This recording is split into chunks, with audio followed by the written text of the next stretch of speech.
Good morning, everybody. Happy St. Patty's Day. Welcome to our special Irish influenced edition of Grondike Facebook Live. Really happy to be here with you this morning. My name is Joe Morrissey. Good Irish name, right?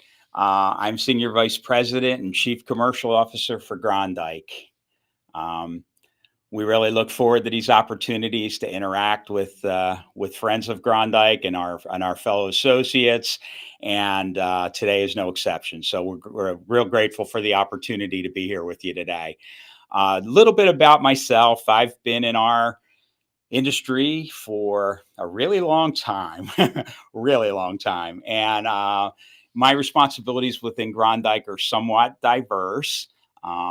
Based on my title, you probably can figure I have something to do with customers, and that's part of it. As the chief commercial officer, everything associated with the customer experience at Grondike uh, ultimately falls under my influence, if you will. I have great teams that work with me, and we're blessed from Luann, who is our vice president of sales, to our sales team, real world class group, and they take great care of our customers, and our customers are great to work with from a Grondike perspective. In addition to that, one of the things that the other thing I'm primarily responsible for is we have centralized planning and dispatch across the entire organization. It's growing more than it has ever been. We've been adding to our team from people based in the field, as well as based in Enid, Oklahoma, Fort Worth, and places like that.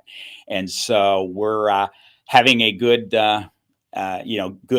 opportunity to integrate our teams together and be a cohesive unit, and that's working out quite well. We've had planning centers at Grondike since June of 2018, so we're coming up on 4 years, but we're really hitting our stride with the way things are integrating, and we're providing great services back to our community of users, from the terminals to our drivers to our customers. So real proud of those efforts. We have Chris and Robbie, our respective directors of the planning centers, and they and their teams do an outstanding job in keeping us moving, if you will, and keeping our customers satisfied. So those are my duties that I have with Grondike, and it certainly keeps me busy. Get a chance to interact with my colleagues and fellow Grondike associates here in Enid all the time. Get a chance to come to Enid with pretty good frequency. I myself am based in Central Florida, a little bit below Tampa, and but it's I get a great opportunity to get around the country and visit our customers and get to see our terminals and meet our people. So it's actually a lot of fun doing what I do. So here we are. It's second anniversary. I think in the last few days we just passed the 2 year mark of the global pandemic of COVID. And clearly, it has affected each and every person in our country and around the world. Nothing like it, right? Unprecedented for the last 100 years. But finally, there's a lot of rays of hope as our lives are all getting back to normal, and we can finally declare victory over this scourge that has affected our planet. Now, that being said, we've learned a lot about ourselves throughout these last 2 years. Our customers have asked us to step up and make sure we're there for them and be able to deliver. And Grondike people came through in a really big way. I couldn't be more proud of the response of the way our organization has risen to the challenges posed by the pandemic.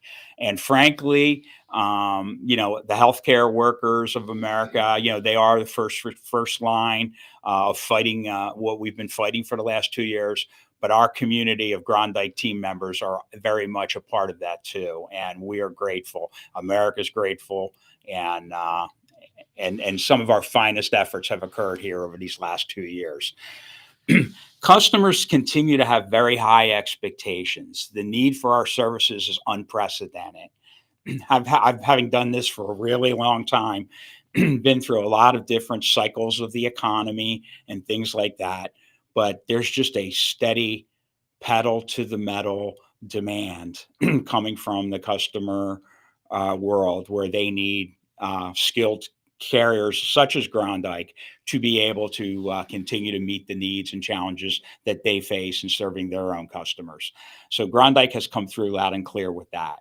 Um, it's become a little bit of a problem in some ways because the need sometimes outstrips what we can provide from a capacity point of view.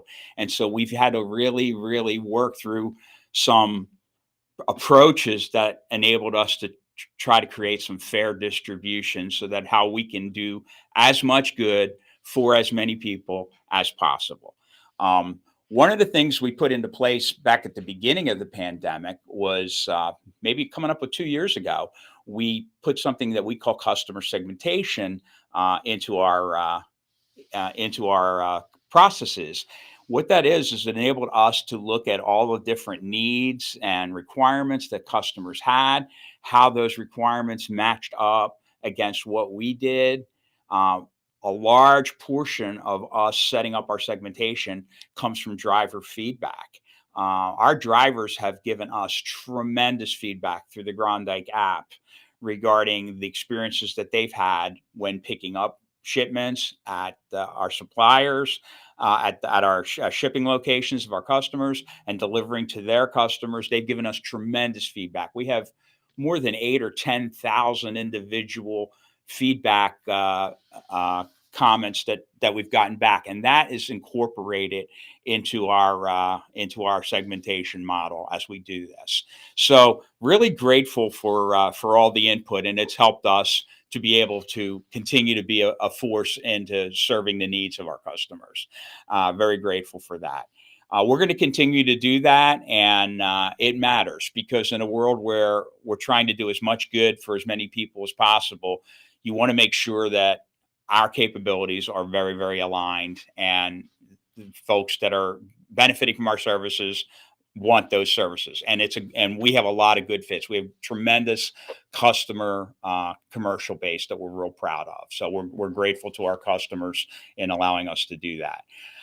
Other things, you guys are seeing some of the backgrounds of Ireland flashing throughout this presentation. There's a lot of great things there. Brings back a lot of happy memories for me. I've had the good fortune to visit the Emerald Isle on 5 different occasions. Marcy's a good Irish name, and I've had the opportunity. Fun fact, Ireland is about the geographic size of South Carolina. So it's not a super big place, yet people are wonderful. Weather, take it or leave it. Food, getting a little better, but not world class. But the people are what make Ireland. And so it's a really great place. If you have an opportunity to go there, I highly recommend it. Like I said, I've been there 5 times. I plan to go back maybe later this year. So I'm real excited about that. Anyway,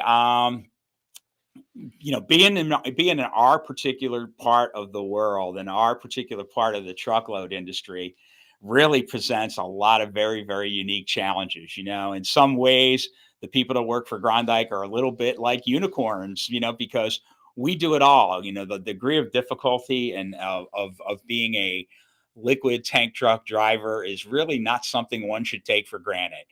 We have super skillful people that drive for us and train them and prepare them. And, the levels of credentials you need to have to be a tank truck driver is really very, very high. Same is true even on our maintenance side of the house from our fleet group. You have the classic skill set requirements that you have where you've got to know all kinds of things regarding keeping tractors maintained the way they need to. But then being in the tank business, we have specialists that really are tank experts. And that's a very, very unique skill set.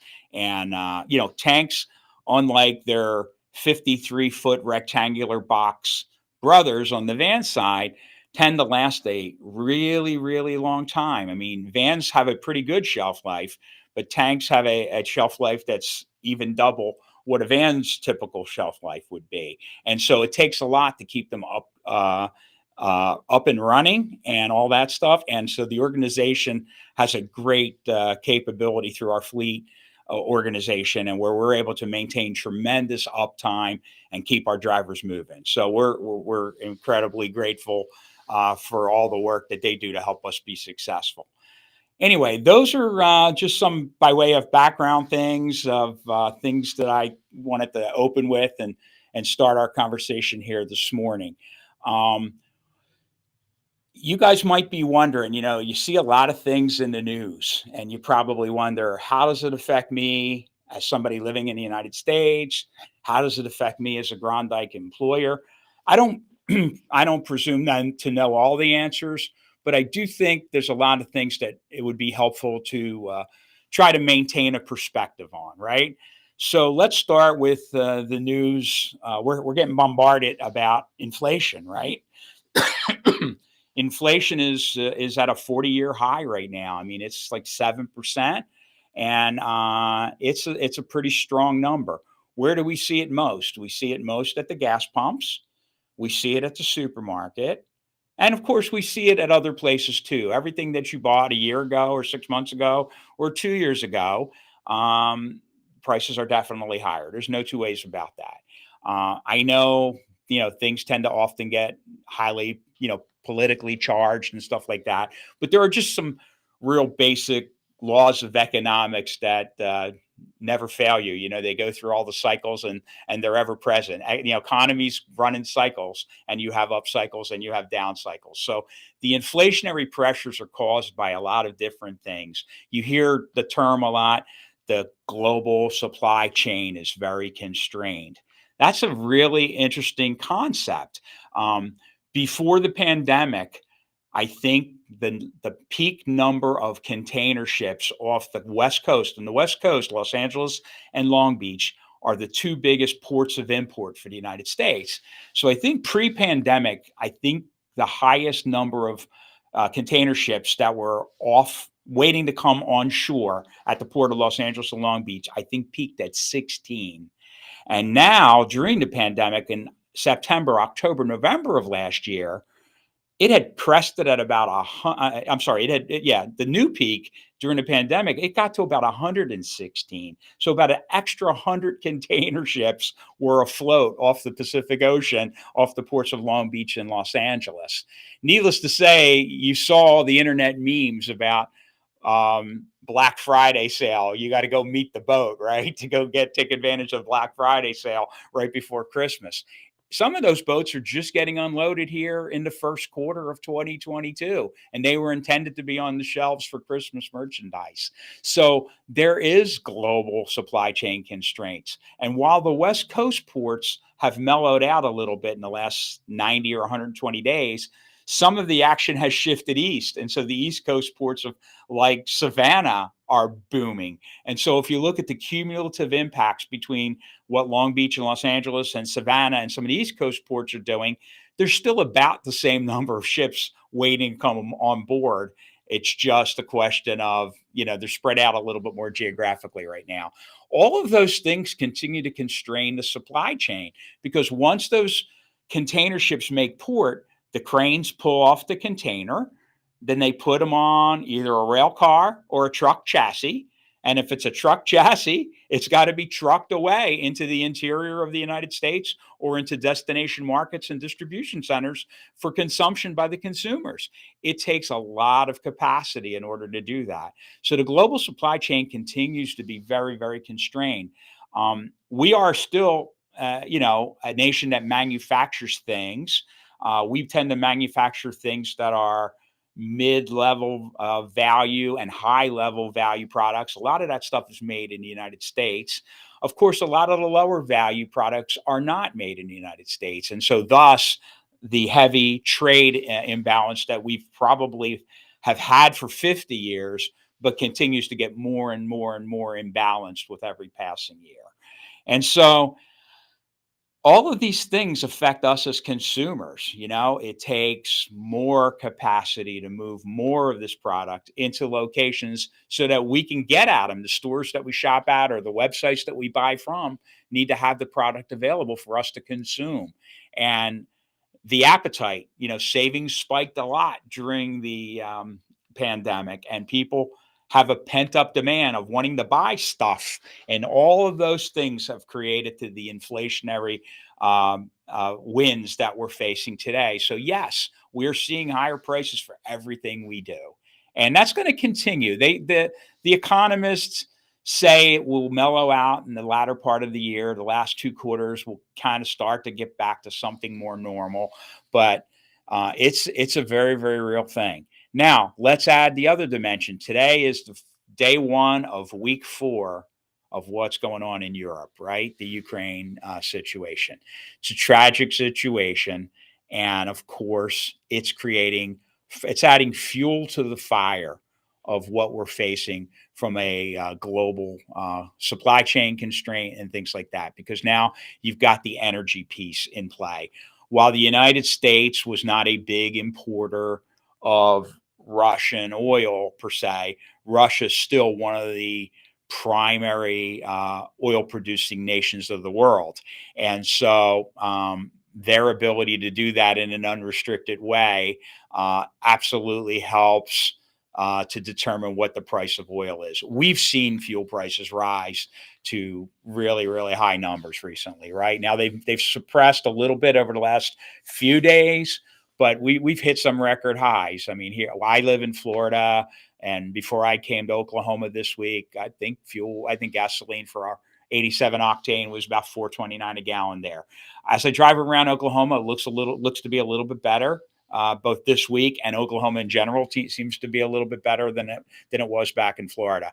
I know if you're on the West Coast, people are seeing $6 and $7 a gallon stuff out there. I mean, this is hard, and the cost of filling a Suburban, I mean, not a Chevy Suburban, filling an SUV or something like that, you can't get away with spending less than 60 or 65 or $70 to fill your tank right now. And, it was something that was probably 40 around Thanksgiving.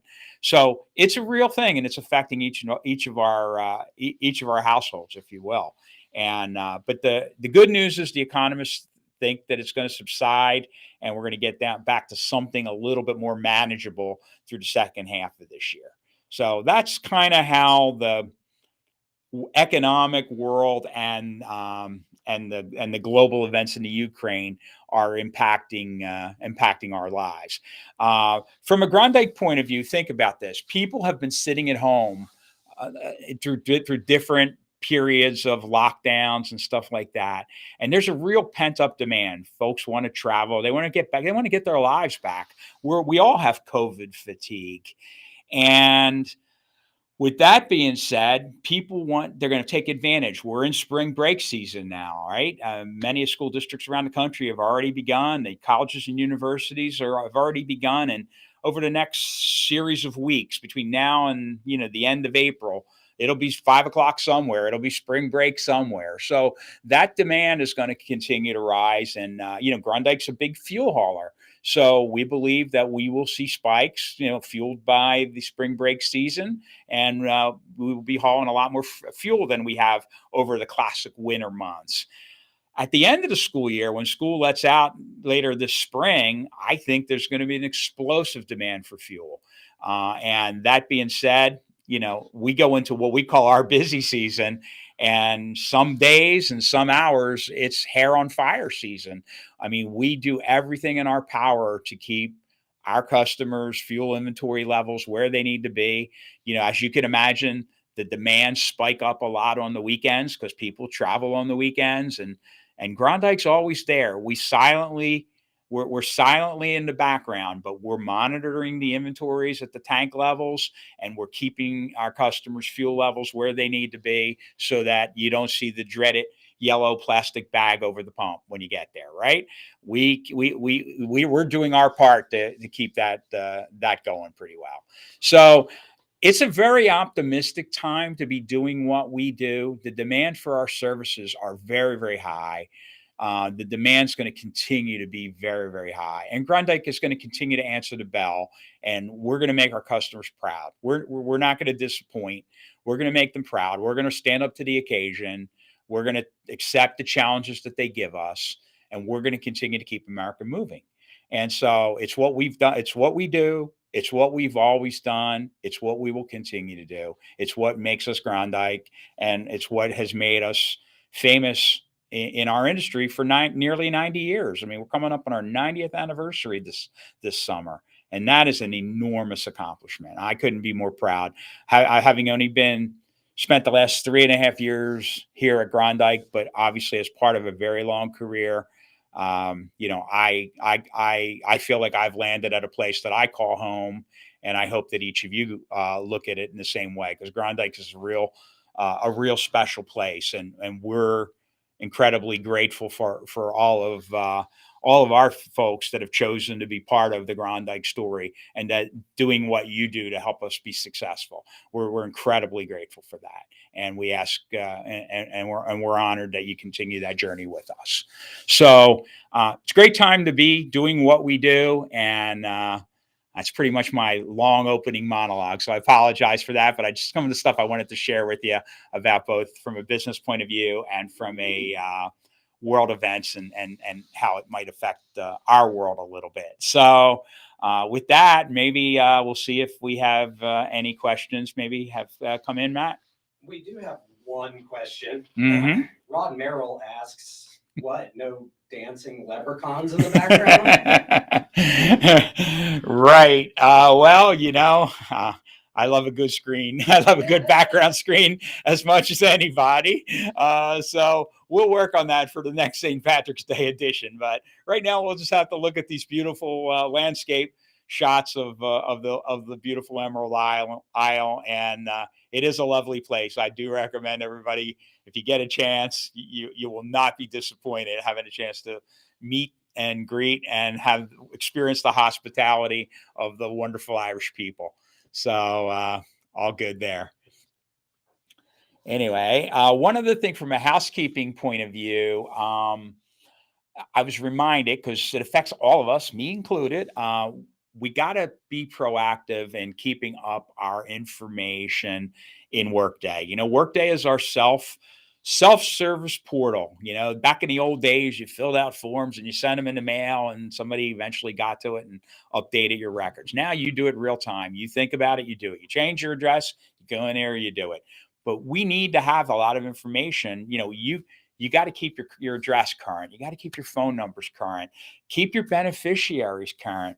I mean, these things are important. Nobody plans. We got to know where to send your W-2, and it's got to reach you, and it's little things like that. So we maintain our own backyard, if you will, right? We've got to pull the weeds. We've got to keep everything updated.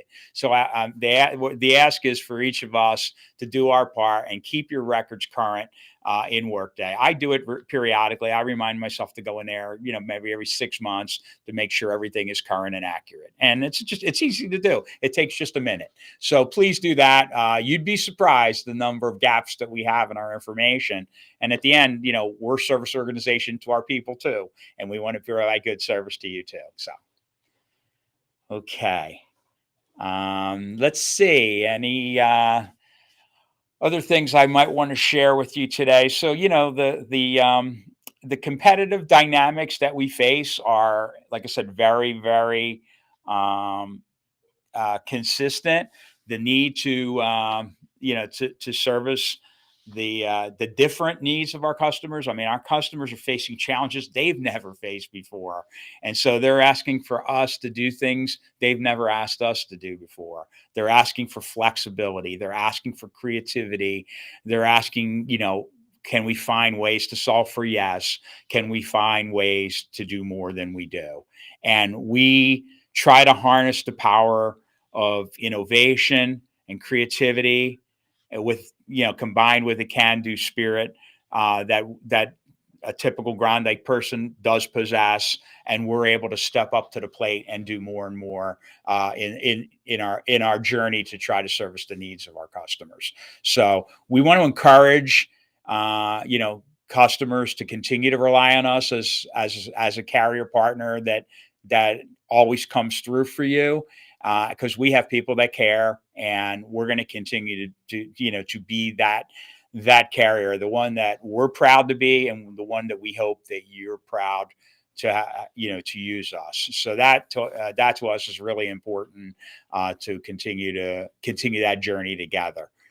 So that's kind of really what I wanted to share with you guys on the commercial front here this morning. Like I said, from a planning center point of view, things are coming together very nicely. New team members are folding in with our existing team members. The planning center leadership teams are working closely with bringing everybody up to speed on a common approach to our processes, leveraging the full extent of our technologies, our legacy technologies, our layered on new technologies that we're putting in place. That will enable us to provide a much better experience that impacts the way we serve our customers and the way we take care of and utilize wisely our drivers. And so the planning centers are deeply committed to that. We've Grondike Justice League and the rest of the senior leadership team, we're now in the process of putting in what just intra-departmentally, we're getting ready to put in things called service level agreements between intra-departmental stuff, so that we as a planning center, as an internal supplier to our colleagues out at the terminal levels, here's how we operate, and here's what we're going to do for you, and here's what we need from you in order to help us be as successful as we can be. So we've established a service level agreement culture, and that has enabled us to raise our game from a performance point of view. And we're going to be somebody that our internal customers are going to be happy to work with, and clearly the manifestation of our collective efforts will be things that the customers that pay our bills, if you will, they'll be grateful that they're getting the best version of Grondike that they would like to see. And so that's that's some of the evolutions that we're going through. These processes and these migrations take some time. They take a few weeks. Sometimes a few weeks become a few months, but they're not endless journeys. And we are getting there. We're really getting there, and we're building a better mousetrap, if you will. And so just be patient with us through the integrations, but have high expectations of the products that we're going to continue to deliver, because we want to be a 5-star supplier both internally and to our customer. So any other final things, Matt, coming in? Yeah, we have a couple of questions. Okay. One, and I think this is in terms of driver pay. Mm-hmm. You talked about how the economy, inflation, gas prices going up. Yes. What is Grondike doing to meet the demands of the basically the higher priced economy at this point? Absolutely. We are very attuned to the impacts of what the inflationary pressures have done to the average household, the average employee, and things like that. Grondike last year, again, we were all languishing for a little while at the beginning of the pandemic. It was a very touch and go as we were going through 2020. It was the scariest time in my long career that I've ever been a part of, because we were just trying to keep people working and keep freight moving and all those other things. But we were doing it, I'll say it, we were playing a little bit nervous because we just didn't know what the depths of COVID would do to the economy. The good news is there was recovery, and there is recovery. 2021 started to show some improvement, and we were grateful for that. Last summer, we were able to get involved directly, because one of the first investments we needed to do was to make sure that we were able to revisit our pay structure across our organization, and we did that. And so in the summer of 2021, we made some pretty substantial investments in areas of driver pay, just to try to make sure that we want to maintain our place that we believe we deserve to be a destination employer for tank truck drivers in America. We want to be that employer. We aspire to be that employer, and we want to have all the ingredients in place to create that condition where people want to work for Grondike. They choose Grondike. In a world where they have many, many choices, they opt to be with us. So I'm very proud of the way the organization responded to that opportunity last summer, and we were able to do that as the economy started to cooperate again. We expect more of the same. I mean, we're going to continue to look very, very closely. We're going to continue to want to make sure that our team members are treated fairly and appropriately in every market that we operate in. And we're going to continue to revisit the aspects and elements regarding our pay because, again, we want to be a destination employer. At Grondike, like everything else, being a driver has always been almost the sky's the limit kind of an opportunity. You could theoretically get out of a driving job at Grondike what you want out of it, depending on what you want to invest in it, right? And so, we have a job for every occasion. We have local jobs, we have regional jobs, we have over the road jobs, we have chemical, we have fuel, we have asphalt, we have a lot of different kinds of driving jobs. All of them are good. Now, they all come down to different aspects of what kind of work and home life balance does each individual need and desire, and therefore how does that line up with what they need to accomplish on the home front and what they can expect to accomplish here on the work front with Grondike. So we try to offer a menu of great flexibility so that we can help each driver achieve that desired home work life balance that they strive for. And we want to create a condition that if as we're not slave drivers. Grondike has never been an organization where we just expect you to do, the maximum of everything that's humanly possible. To the contrary, our safety culture precludes that kind of thinking. We are the safest carrier in the bulk industry, and that's not accidental. We've been that carrier for a very, very long time. And embedded in that, we don't want you to take shortcuts in order to maintain that lofty status of safety that we've achieved. And so with that being said, we're looking for, a fair commitment of a time commitment and investment in doing and performing the roles that we need and our customers are begging us to provide in return for a very, very competitive and among industry leading kind of compensation package. We are openly desirous of creating as many of those kinds of relationships as we can possibly do. So using the words destination employer, I don't use those words loosely. Choosing Grondike as your employer, if you're a driver and you choose Grondike, there's a very high probability that you can get the work configuration type that you're looking for, and you'll be able to get a market competitive compensation package that you'll be satisfied with because it allows you to balance the best of both worlds. That has remained our challenge, and it continues to be our challenge and our desire. And so we're very committed to to continue to look at this. It's not a subject that ever really takes a day off or falls far from our view. We're constantly studying it and reevaluating it on an ongoing basis. So that's kind of how I wanted to address the ongoing concerns of how do we help drivers and other Grondike employees fight the inflationary pressures that we're facing as a nation. Matt, did you say there was another question too? Yes. Mm-hmm.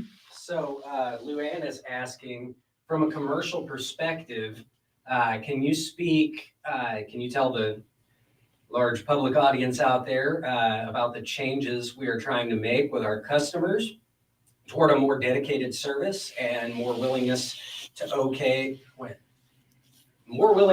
pay for it now versus in the past in the bulk market? Sure. No, absolutely.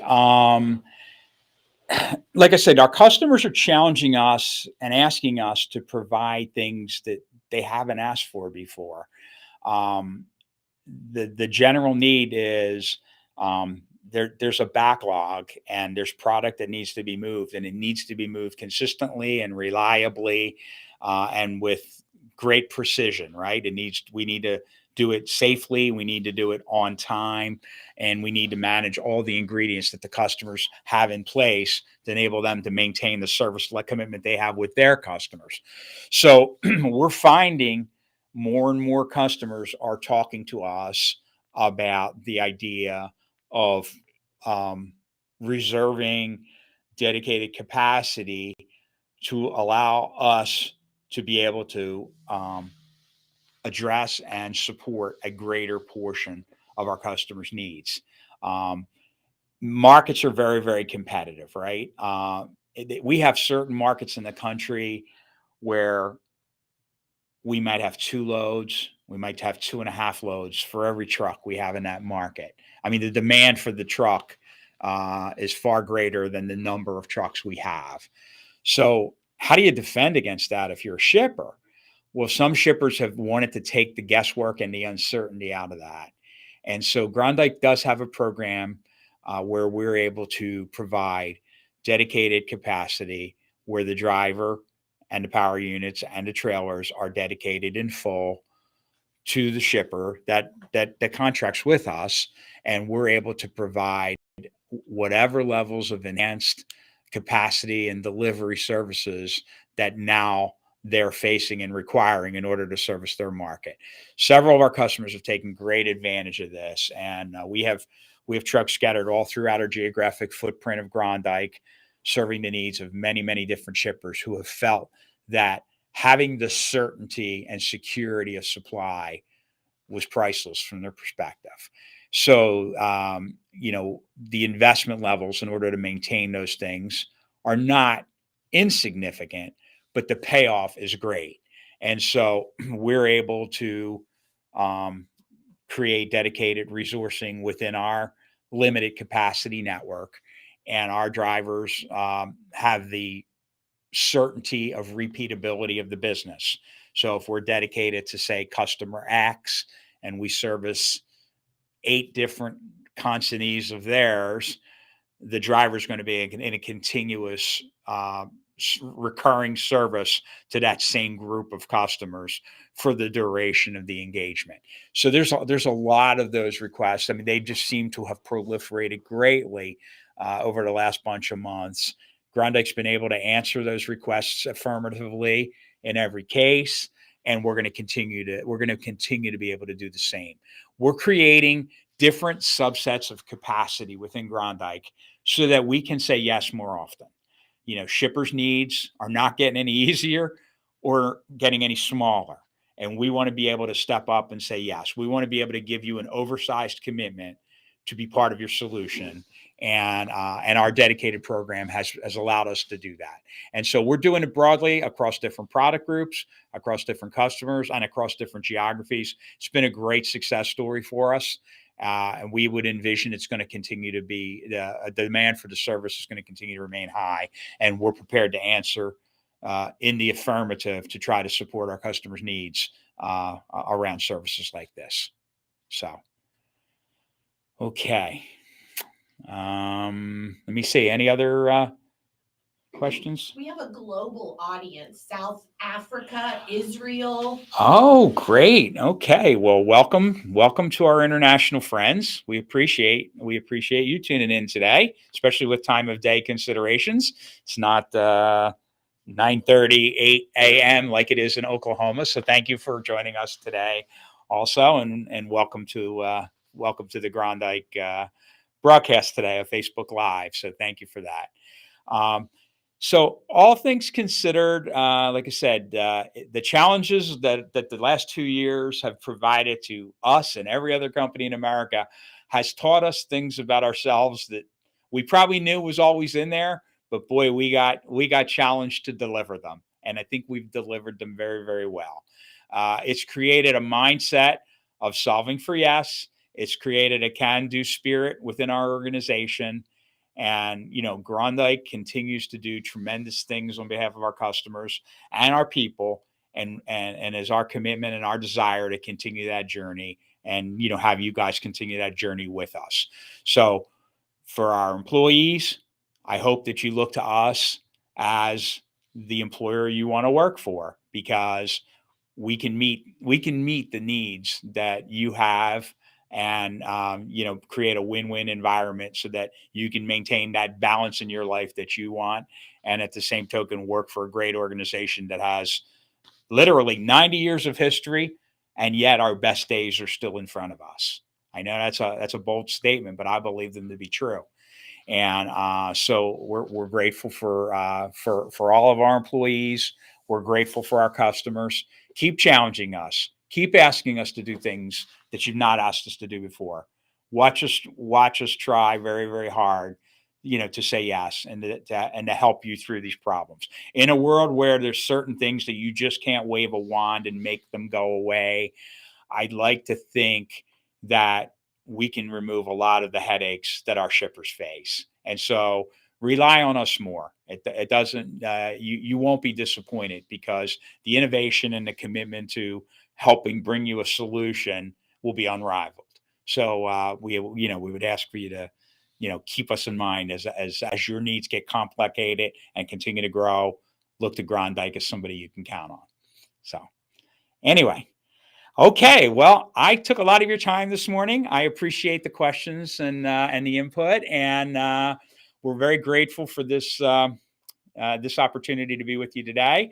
Stay tuned for future episodes of Grondike's Facebook Live, where we'll have different topics and different hosts. And I'm honored to have this opportunity to have shared the last bunch of minutes with you today. So thank you very much, and I hope everybody enjoys their day or evening. Thank you. Take care.